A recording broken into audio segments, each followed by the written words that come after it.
آج آدمی توبہ کر لے، اپنی ماضی میں اس سے جتنے گناہ ہوئے ہیں، نمازیں چھوٹتی رہی ہے، روزے چھوٹتے رہے ہیں، زکوٰۃ کی ادائیگی میں کوتاہی ہوتی رہی ہے، حج کے تعلق سے کوتاہی ہوئی، ماں باپ کے حقوق کی ادائیگی میں، بھائی بہنوں کے حقوق کی ادائیگی میں، اولاد کے حقوق کی ادائیگی میں، پڑوسیوں کے حقوق کی ادائیگی میں، رشتہ داروں کے حقوق کی ادائیگی میں آدمی غور کرے، سوچے کہ مجھ سے کہاں کوتاہی ہو گئی ہے، اس کی تلافی کی کوشش کرے۔ کسی کا حق اپنے اوپر ہو تو حق ادا کرے، کسی کو گالی دی ہے، کسی کو ستایا ہے، کسی کو اذیت اور تکلیف دی ہے، معافی مانگ لے۔ آج موقع ہے۔ اللہ کے نبی صلی اللہ علیہ وسلم کا ارشاد مبارک ہے، آپ فرماتے ہیں الکیس من دان نفسہ وعمل لما بعد الموت، کہ عقل مند اور سمجھدار شخص وہ ہے جو اپنے آپ کو جانے اور پہچانے، اپنی حیثیت کو، اپنی اوقات کو، اپنی ذات کے نفع اور نقصان کو سمجھے، وعمل لما بعد الموت، اور مرنے کے بعد والی زندگی کے لیے عمل کرتا رہے، وہ ہے سمجھدار۔ ظاہر بات ہے اس کی بنیاد ہے عقیدہ، اس کی بنیاد ہے مذہب۔ بے شمار مذاہب پائے جاتے ہیں۔ آج اگر دیکھا جائے تو پوری دنیا میں جتنے ممالک ہیں ان میں ہمارا یہ دیش ہندوستان ایک ایسا ملک ہے، شاید پوری دنیا میں اکیلا ایک ایسا ملک ہے جہاں سب سے زیادہ مختلف تہذیبیں، مختلف زبانیں، علاقائی اعتبار سے سب کے الگ الگ کلچر، سب کے الگ الگ مذہب، سب کی الگ الگ زبانیں بولی جاتی۔ کسی دوسرے ملک میں آپ کو اتنے مذاہب کے ماننے والے، اتنی تہذیب و کلچر کے ماننے والے نہیں ملیں گے۔ اتنی زبانیں کسی ملک میں نہیں پائی جاتی جتنی ہندوستان میں پائی جاتی۔ آپ 50 کلومیٹر کا سفر کرو، زبانوں میں فرق آ جاتا ہے، لہجوں میں فرق آ جاتا ہے۔ آدمی ایک دو جملہ بولتا ہے تو پہچانا جاتا ہے کہ یہ مالیگاؤں کا ہے کہ دھولیے کا ہے۔ ہر 50 کلومیٹر پر زبانوں کے لب و لہجے بدل جاتے ہیں، لوگوں کے جینے کے طور طریقے بدل جاتے ہیں، رسوم و رواجات الگ الگ ہیں۔ تو ہندوستان ایک ایسا ملک ہے کہ یہاں پوری دنیا میں سب سے زیادہ زبانیں بولی جاتی ہیں، سب سے زیادہ الگ الگ کلچر پائے جاتے ہیں۔ مذہب اسلام ایک ایسا مذہب ہے جو اس دنیا میں آنے کے مقصد کو بتاتا ہے کہ ہم اور آپ اس دنیا میں کیوں آئے۔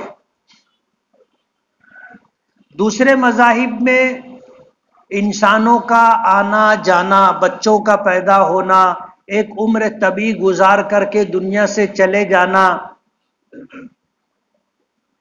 ہمارا اور سب کا مشاہدہ ہے۔ لیکن مذہبی اعتبار سے اگر کوئی شخص اس دنیا میں آیا تو کیوں آیا، اس کے آنے کا کیا مقصد ہے، یہ چیز اگر واضح طور پر کوئی مذہب بتاتا ہے تو وہ مذہب اسلام۔ نبی کریم صلی اللہ علیہ وسلم نے فرمایا ان الدنیا خلقت لکم، کہ یہ دنیا تمہارے لیے پیدا کی گئی۔ ہم انسانوں کے لیے اللہ پاک نے یہ پوری کائنات بنائی ہے، بڑی سے بڑی مخلوق، اللہ نے اس کو انسانوں کی خدمت پر لگایا ہے۔ زمین کا بچھانا، آسمان کی چھت مہیا کرنا، چاند سورج کا بنانے کے بعد خدمت پر معمور کرنا، ستاروں کا ہونا، بارش کا ہونا، زمین سے پیداوار کا ہونا، یہ سب کس کے لیے؟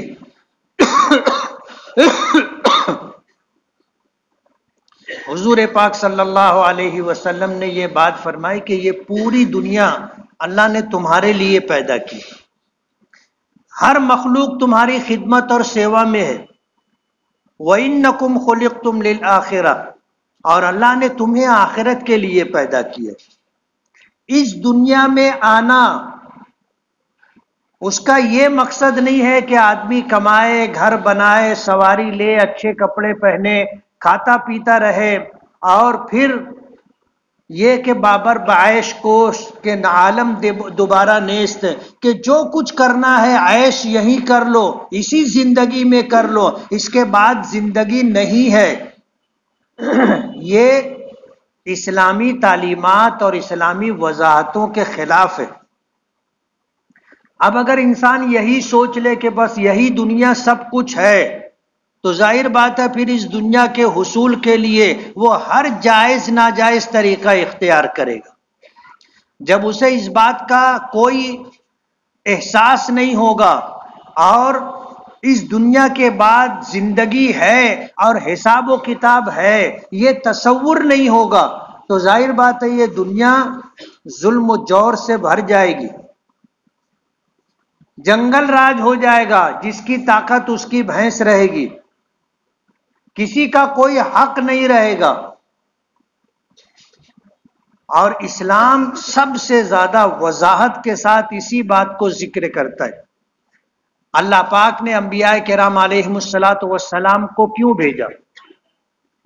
اسی مقصد کے لیے بھیجا کہ وہ لوگوں کو جینے کا طریقہ بتائیں اور جینے کا مقصد سمجھائیں کہ اس دنیا میں اللہ نے بھیجا ہے تو یہاں زندگی کیسے گزارنی ہے اور اس زندگی کو کس طرح گزار کر کے ہم اپنی آخرت کو بنا اور سنوار سکتے ہیں۔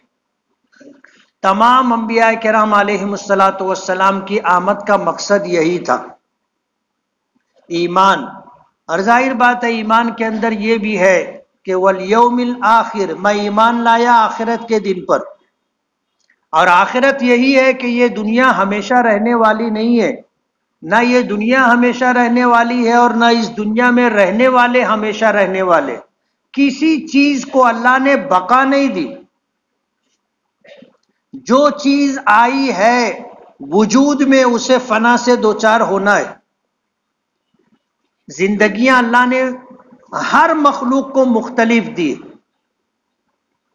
ہر مخلوق کی زندگی کم و بیش ہے۔ ہم انسانوں کو اللہ پاک نے 60-70 سال کی زندگی دی، کچھ لوگ اس سے پہلے بھی چلے جاتے ہیں اور کچھ لوگ اس سے زیادہ بھی جی لیتے ہیں، لیکن جانا برحق ہے۔ یہ دنیا ہمیشہ رہنے کی جگہ نہیں ہے، اور جو بھی آیا ہے جائے گا، تو جیسے آیا ہے ویسے ہی جائے گا،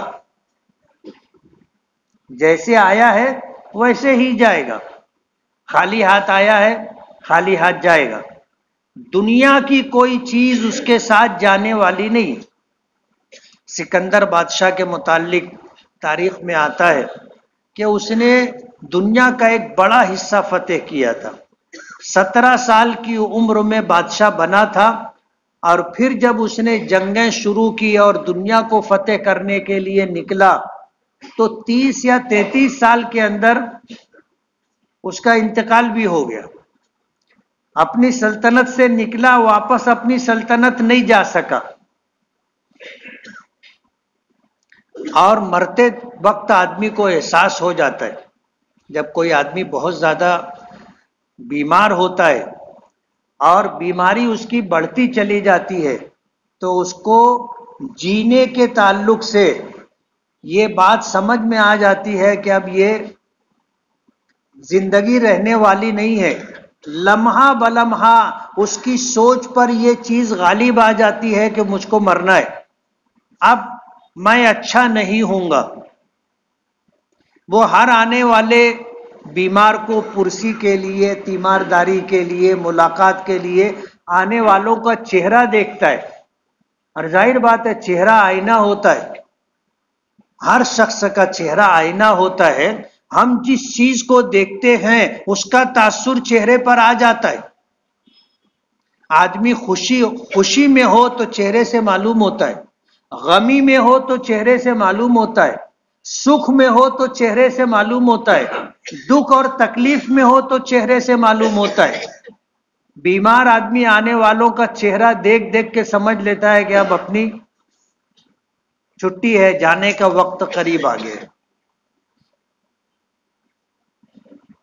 اسے یہ احساس ہونے لگتا ہے، اور یہ بھی اللہ تعالیٰ کی نعمتوں میں سے ایک نعمت ہے۔ کسی شخص کو اگر یہ احساس ہو جائے کہ میں مرنے والا ہوں، تو ظاہر بات ہے کہ پھر وہ اس دنیا سے رغبت ختم کر دیتا ہے، اس کی توجہ آخرت کی طرف ہو جاتی ہے۔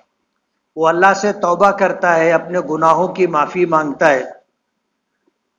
ماضی میں جو کچھ کیا، اللہ تعالیٰ کی نافرمانی، دین سے بیگانگی، اس کے تعلق سے اس کو ندامت ہونے لگتی ہے کہ بلا وجہ میں نے اس طرح اپنا وقت گزارا۔ اور جس کو جتنی جلدی اس بات کا احساس ہو جائے وہ اتنا خوش نصیب ہے۔ ظاہر بات ہے کہ جب موت کا وقت آتا ہے تو ایک وقت ایسا ہوتا ہے کہ توبہ کا دروازہ اس کے لیے بند کر دیا جاتا ہے۔ جب سکرات کی کیفیت طاری ہوتی ہے، جس کو جاں کنی کہتے ہیں، عربی میں جس کو محتضر کہتے ہیں، کہ اب یہ مرنے والا ہے، اس حالت میں توبہ کا دروازہ اس کے لیے بند کر دیا جاتا ہے۔ اور اس کیفیت کے طاری ہونے سے پہلے توبہ کا دروازہ کھلا ہے ہم سب کے لیے۔ صبح ہوتی ہے، اللہ پاک کی طرف سے اعلان ہوتا ہے، شام ہوتی ہے، اللہ پاک کی طرف سے فرشتہ اعلان کرتا ہے کوئی توبہ کرنے والا، ہے کوئی عافیت چاہنے والا، ہے کوئی مغفرت کا طلبگار، ہے کوئی روزی کا طلبگار، ہے کوئی عافیت کا طلبگار، مانگو دیا جائے گا۔ روزانہ اعلان ہوتا ہے، توبہ کا دروازہ کھلا ہے۔ آج آدمی توبہ کر لے، اپنی ماضی میں اس سے جتنے گناہ ہوئے ہیں، نمازیں چھوٹتی رہی ہیں، روزے چھوٹتے رہے ہیں، زکوٰۃ کی ادائیگی میں کوتاہی ہوتی رہی ہے، حج کے تعلق سے کوتاہی ہوئی، ماں باپ کے حقوق کی ادائیگی میں، بھائی بہنوں کے حقوق کی ادائیگی میں، اولاد کے حقوق کی ادائیگی میں، پڑوسیوں کے حقوق کی ادائیگی میں، رشتہ داروں کے حقوق کی ادائیگی میں آدمی غور کرے، سوچے کہ مجھ سے کہاں کوتاہی ہو گئی ہے، اس کی تلافی کی کوشش کرے۔ کسی کا حق اپنے اوپر ہو تو حق ادا کرے، کسی کو گالی دی ہے، کسی کو ستایا ہے، کسی کو اذیت اور تکلیف دی ہے، معافی مانگ لے۔ آج موقع ہے، آج موقع ہے۔ حدیث پاک میں آتا ہے، نبی کریم صلی اللہ علیہ وسلم نے فرمایا، التائب من الذنب کمن لا ذنب لہ، گناہوں سے توبہ کرنے والا ایسا ہے جیسے اس نے گناہ کیا ہی نہیں۔ سچی توبہ، سچی توبہ کے جو اجزاء ہیں، سب سے پہلا جز یہ کہ آدمی کو ندامت ہو، شرمندگی ہو، پچھتاوا ہو کہ میں نے کیوں ایسا کیا، میں نے کیوں شراب پی، میں نے کیوں جوا کھیلا، میں نے کیوں زنا کیا، میں نے کیوں نمازیں چھوڑی، میں نے کیوں کسی کو گالی دی۔ اس پر آدمی سوچے اور اس کو شرمندگی اور ندامت ہو، اس کو پچھتاوا ہو کہ میں نے کیوں ایسا کیا۔ توبہ کا پہلا جز۔ دوسرا جز، اس گناہ کو چھوڑ دے۔ بعض گناہ ایسے ہوتے ہیں کہ آدمی ایک مرتبہ کر لیتا ہے، بعض گناہ ایسے ہوتے ہیں جو آدمی روزانہ کرتا رہتا ہے، جب موقع ملا جب کیا، جب موقع ملا جب کیا۔ تو دونوں طرح کے گناہوں پر آدمی کو پچھتاوا ہو، اور اس کے بعد وہ اللہ کی بارگاہ گناہ کو چھوڑ دے۔ اور تیسرا جز یہ کہ اللہ سے اس بات کا عہد کر لے کہ اب میں آئندہ ایسا نہیں کروں گا، اب میں آئندہ ایسا نہیں کروں گا۔ پچھتاوا، گناہوں کا چھوڑ دینا اور اللہ سے عہد کر لینا کہ آئندہ نہیں کروں گا، یہ ہے توبہ۔ اور بہت آسان ہے، بہت آسان ہے۔ آدمی گناہ کرتا ہے، کبھی اس کو تھوڑی بہت لذت مل جاتی ہے، کبھی نہیں ملتی. بہت سارے گناہ بے لذت ہوتے ہیں، بے لذت ہوتے، جیسے پرائی عورتوں کو دیکھنا. گناہ بے لذت ہے. کسی کی بہن بیٹی کو، پرائی عورت کو آپ نے بری نظر سے دیکھا، آپ کو ملا کیا؟ کیا ملا؟ گناہ بے لذت ہے، گناہ ہو گیا اور ملا ہم کو کچھ بھی نہیں لذت کے نام پر. دیکھو ہماری شریعت کتنی خوبصورت ہے. اب ظاہر بات ہے ہم اپنی نگاہوں کی حفاظت کر رہے، لیکن مسلمان عورتیں ہوں، پرائی عورتیں ہوں، دوسرے مذہب کی ماننے والی عورتیں ہوں، اگر وہ پردہ نہیں کر رہی، بے حیائی کے ساتھ، کم کپڑوں کے ساتھ وہ اگر ہمارے سامنے آ گئی اور ہماری نظر پڑ گئی، ایسا ہوتا ہے، ہماری نظر پڑ گئی، اب کیا ہوگا؟ صحابہ کرام رضوان اللہ تعالی علیہ مجمعین نے نبی کریم صلی اللہ علیہ وسلم سے یہی پوچھا تھا کہ اللہ کے رسول، اللہ پاک فرماتے ہیں اپنی نظروں کو نیچے رکھو. آپ نے ہمیں بتایا کہ پرائی عورتوں پر نظر نہیں پڑنی چاہیے. یہ نظر شیطان کے تیروں میں سے ایک زہریلا تیر ہے. برائی کا آغاز، برائی کی شروعات یہیں سے ہوتی ہے. ایسا ہوتا ہے کہ ہم نے دیکھا اور پرائی عورت پر نظر پڑ گئی. مذہب اسلام کی خوبصورتی دیکھو، حضور نے فرمایا النظر لک والثانی علیک، کہ یہ پہلی نظر جو بلا ارادہ پڑ گئی، ہماری نیت نہیں تھی، ارادہ نہیں تھا، ہم نے نظر اٹھائی اور پرائی عورت کے چہرے پر نظر پڑ گئی، اس کے جسم کے کھلے ہوئے حصے پر نظر پڑ گئی. اب حضور نے فرمایا یہ گناہ نہیں ہے، تمہاری نظر پڑ گئی، یہ غیر ارادی طور پر تھی، اب تمہیں اپنے اختیار سے نظر ہٹا لینا ہے. فوراً آدمی اپنی نظر ہٹا لے، پھر اس طرف نہ دیکھے. علماء نے لکھا ہے کہ اتفاقاً نظر پڑ گئی اور پھر آپ غور سے دیکھنے لگے تو آپ کا ارادہ اور نیت اس میں شامل ہوگی.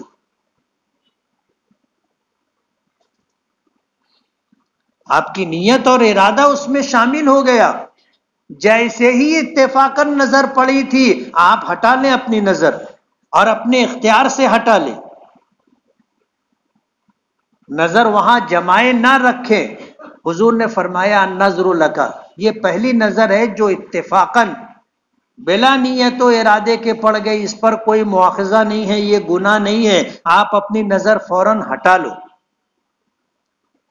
اب دوبارہ اگر دیکھو گے وثانی علیکا، دوبارہ اگر تم نے دیکھا تو یہ تم پر وبال ہے، تمہارے لیے گناہ ہے. انسانی فطرت کا شریعت نے کتنا پاس و لحاظ رکھا ہے.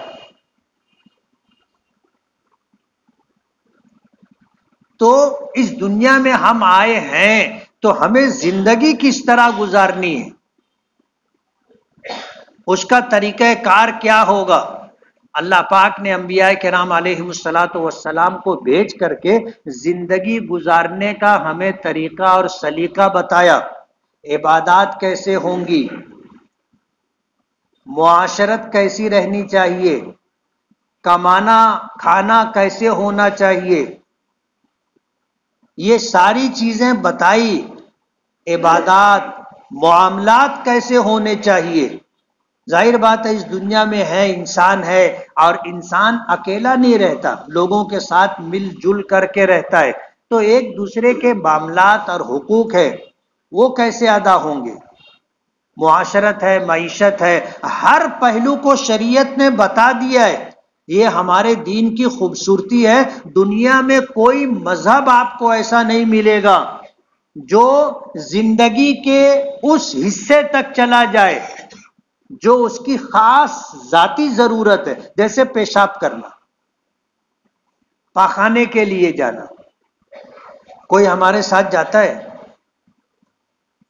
آدمی جاتا ہے، بہت عجیب بات ہے، کمرے میں آپ اکیلے ہیں، کمرے کا دروازہ آپ نے اندر سے لگا رکھا ہے، آپ کے کمرے سے اٹیچ لیٹرین باتھ روم ہے، آپ جاتے ہیں، آپ نے کبھی سوچا لیٹرین باتھ روم میں جا کے آپ دروازہ اندر سے لگاتے؟ حالانکہ آپ کو پتا ہے کہ آپ کمرے میں ہیں، کمرے کا دروازہ اندر سے لگا ہے، کمرے میں کوئی نہیں ہے، لیٹرین باتھ روم میں جا کر کے آدمی دروازہ نہ بھی لگائے تو کوئی آنے والا نہیں ہے، کوئی دیکھنے والا نہیں ہے، لیکن آپ اگر غور کرو گے آدمی جاتا ہے اندر سے دروازہ لگاتا ہے، کوئی تو اس کے ساتھ گیا نہیں، کمرے میں کوئی ہے نہیں تو بھی احتیاط کرتا ہے، جیسے میاں بیوی ہے، اب میاں بیوی کے درمیان کیا پردہ، لیکن شوہر جاتا ہے باتھ روم کا دروازہ اندر سے لگا لیتا ہے، بیوی جاتی ہے باتھ روم کا دروازہ اندر سے لگا لیتی، ایک دم اس کا ذاتی معاملہ ہے جس میں اس کی بیوی بھی اس کے ساتھ شریک نہیں، وہاں پر کس طرح اپنی ضرورت پوری کرنی ہے شریعت نے بتایا ہے، پیشاب کیسے کرنا چاہیے، پاخانہ کیسے کرنا چاہیے، کس رخ پر بیٹھنا چاہیے، کس حیت پر بیٹھنا چاہیے، بیت الخلا حمام میں داخل ہونے سے پہلے کیا دعا پڑھنی چاہیے، اپنی ضرورت پوری ہو گئی باہر نکلے کیا دعا پڑھنی چاہیے، اور پھر پاکی اور صفائی کے لیے کیا طریقہ اختیار کرنا چاہیے، یہ سب کچھ ہماری شریعت نے بتایا ہے۔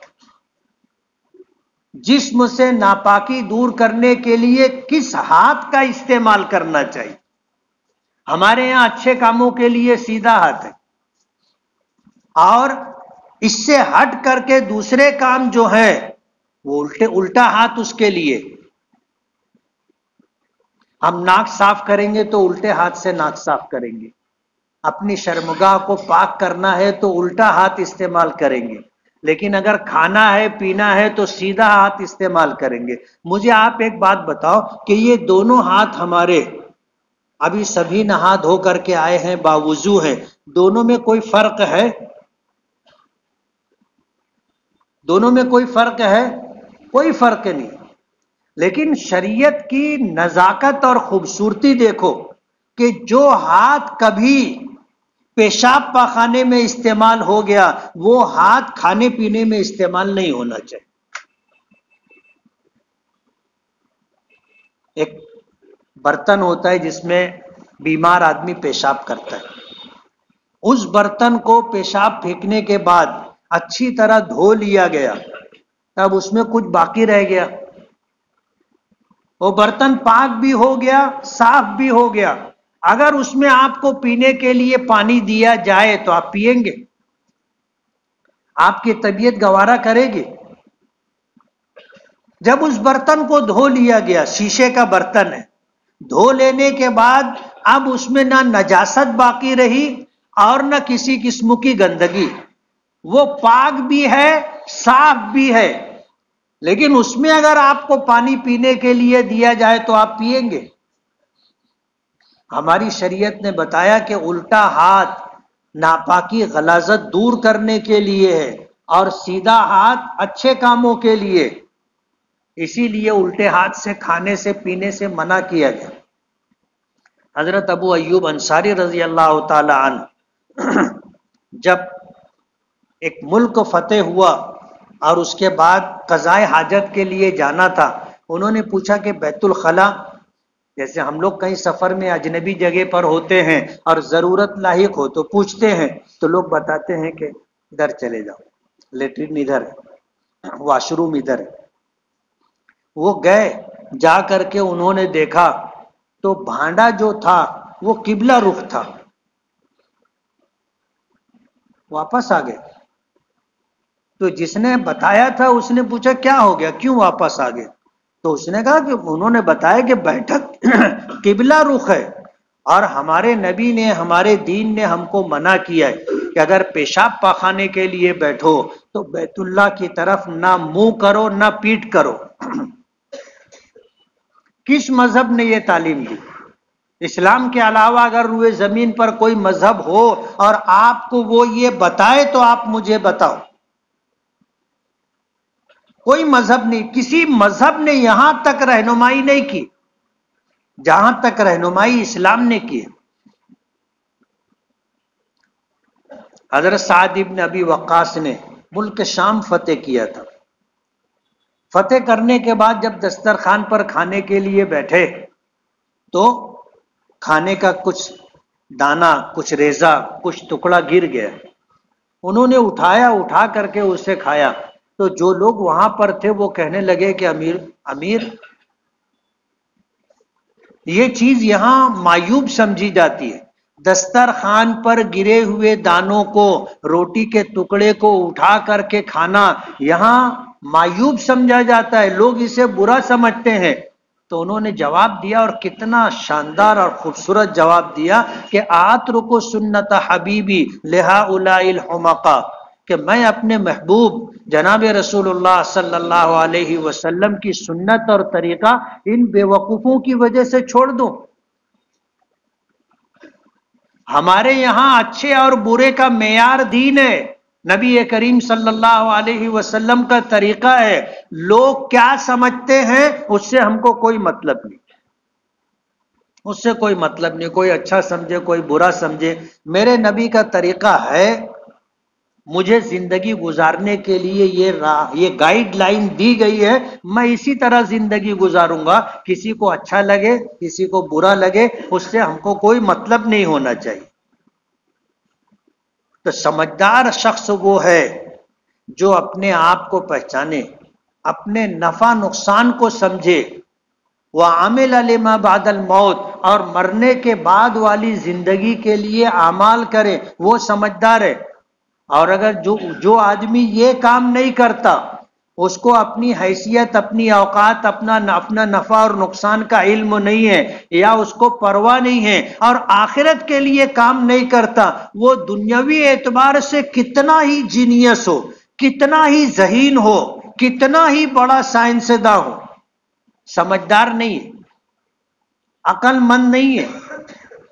حضور نے فرمایا القیس من دانا نفسا، عقل مند شخص وہ ہے جو اپنے آپ کو، اپنی حیثیت کو، اپنی ضرورت کو اور اپنی آخرت کو سمجھے. وعمل لما بعد الموت، اور مرنے کے بعد والی زندگی کے لیے اعمال کرے، وہ عقل مند، وہ سمجھدار، وہ دانشور، وہ دانشمند ہے. اور اگر ایسا نہیں ہے تو وہ بے وقوف ہے، دنیا میں آنے کا اپنا مقصد بھول کر کے زندگی گزار رہا ہے. اللہ نے یہ زندگی دی ہے اور ایک مرتبہ دی، پہلی اور آخری ہے، دوبارہ آنا نصیب نہیں ہوگا. اپنی آخرت کو یہیں اسی وقت بنانا ہے. اس لیے ہم سے جو کوتاہیاں ہو گئی ہوں، اپنے تئیں، دوسروں کے تئیں، اپنے ساتھ ہم نے اچھا یا برا کیا کیا یہ بھی دیکھو، اور یہ بھی دیکھو کہ ہم نے دوسروں کے ساتھ کیا اچھا اور کیا برا کیا. اور اگر ہم سے کچھ کوتاہی دوسروں کے حقوق میں ہو گئی ہے تو اس کی تلافی کرے، آج موقع ہے. حقوق کی ادائیگی کریں، آج موقع ہے. اللہ سے توبہ و استغفار کریں، آج موقع ہے. اپنی اگلی زندگی بنانے سنوارنے کی کوشش کریں، آج موقع ہے. اور یہ موقع کب تک ہے کسی کو پتہ نہیں، کسی کو پتہ نہیں. ایسا بھی ہوتا ہے کہ آدمی مسجد میں رہتا ہے، نماز کے لیے آتا ہے اور انتقال ہو جاتا ہے. ہماری مسجد کے ایک ٹرسٹی تھے احمد سیٹھ، ظہر کی نماز تھی، یہیں پہلی صف میں تھے. نماز میں نے شروع کی اور ثنا پڑھی، ثنا مکمل ہوئی، کسی ایک گرنے کی آواز آئی. نماز مختصر کر کے میں نے نماز مکمل کی، اور نماز کے بعد ہم نے دیکھا ان کا انتقال ہو گیا. ہم بھی نماز کے لیے آئے، ہم بھی نماز کے لیے آئے ہیں جیسے وہ آئے تھے. ان کو پتہ نہیں تھا کہ یہ میری آخری نماز. ہم میں سے کسی کو پتہ ہے؟ کسی کو پتہ نہیں. کب کس کا بلانا آئے گا کسی کو پتہ نہیں ہے. آج اور ابھی اس وقت ہمیں فیصلہ کرنا ہے. اور ضروری نہیں ہے کہ توبہ کے لیے آدمی ہاتھ اٹھائے دعا کرے. آدمی دل میں بھی ارادہ کر سکتا ہے کہ اللہ زندگی میں جتنی کوتاہی ہوئی ندامت، آئندہ نہیں کروں گا، چھوڑ دیا آئندہ نہیں کروں گا، یہ تجھ سے عہد. حضور نے فرمایا تائب من الذنب کمن لا ذنب لہ، گناہوں سے توبہ کرنے والا ایسا ہے جیسے اس نے گناہ کیا ہی نہیں. وآخر دعوانا ان الحمد للہ رب العالمین. جنہوں نے سنت نہ پڑھی وہ سنت پڑھ لیں.